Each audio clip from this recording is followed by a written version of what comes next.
Aku tidak percaya dengan apa yang sudah terjadi. Aku juga mendengar demikian. Telah terjadi suatu prahara politik yang sangat besar, yang menelan banyak korban. Dan korban-korban itu dilenyapkan tanpa suatu pengadilan dengan kesalahan yang jelas. Aku juga mendengar seperti yang kamu katakan, Dayu. Presiden Soekarno sudah diturunkan jabatannya sebagai presiden. Dan aku sangat sedih dengan semuanya ini. Bagaimana mungkin seorang Soekarno, Presiden Soekarno diturunkan seperti itu?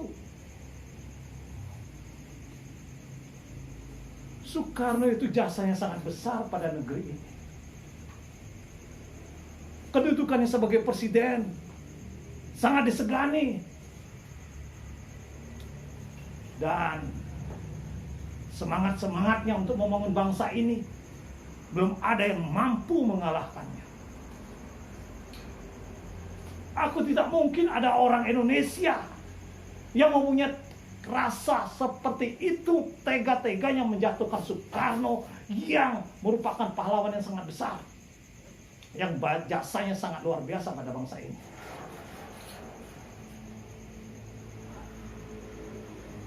Lalu setelah Soekarno diturunkan sebagai presiden, karena kau selalu berada di luar, bagaimana keadaannya sekarang? Tiang dengar beliau dihukum di rumah. Maksudmu? Beliau tidak boleh keluar rumah. Tidak boleh keluar rumah? Iya. Dan keluarganya pun tak boleh menjenguknya. Soekarno ditahan di dalam rumah. Kena tahanan rumah, tidak boleh dijenguk. Enggak, Haji. Ya Tuhan, kenapa Presiden Soekarno yang punya jasa besar seperti itu diperlakukan seperti itu? Ini tidak manusiawi.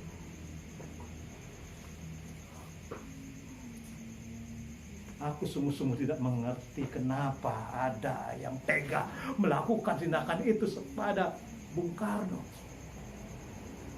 Tapi tidak. Aku yakin Bung Karno akan datang ke Bali, lalu belusukan ke rumah kita untuk melihat perkembangan lukisan yang dipesan. Lalu untuk memberi nama lukisan yang dipesan ini. Aku yakin Soekarno akan datang. Akan datang lagi ke Bali untuk belusukan ke sana kemari, berbicara dengan seniman, berbicara dengan rakyat, dan berbicara dengan para pelukis. Kepada Edi Bagus Poleng dan juga pelukis-pelukis lainnya. Aku akan menunggunya. Aku akan terus menyempurnakan lukisan ini sampai Soekarno datang kemari.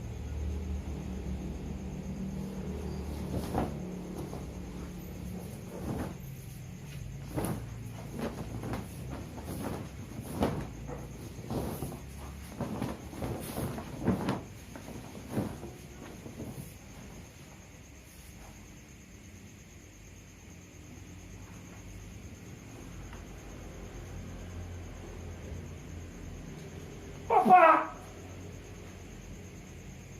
Oh, Bapak Presiden Soekarno.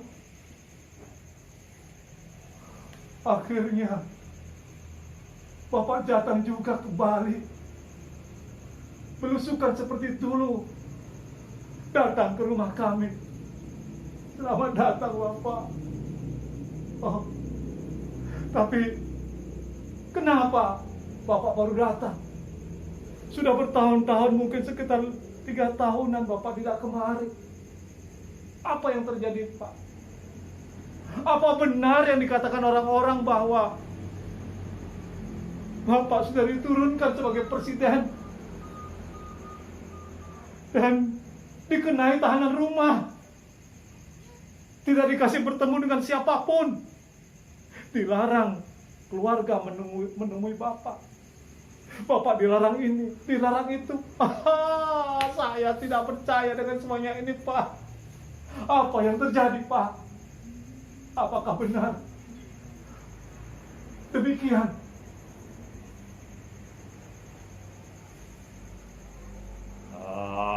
Anakku, apa yang kau dengar tentang diturunkannya aku sebagai presiden itu memang benar.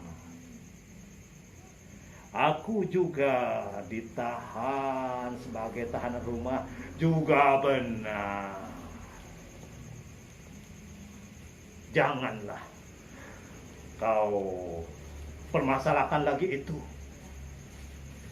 Tapi Bapak, kenapa Bapak menerima semuanya itu?